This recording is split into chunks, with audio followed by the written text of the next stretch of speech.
Okay, magandang umaga. At ito, may customer tayo ulit.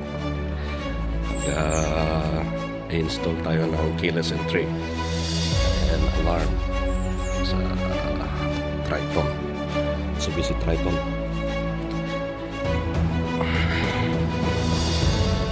Okay.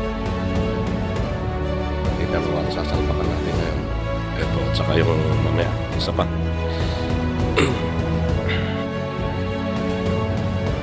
Kasi for safety din, maraming mga nananakaw na sasakyan ngayon.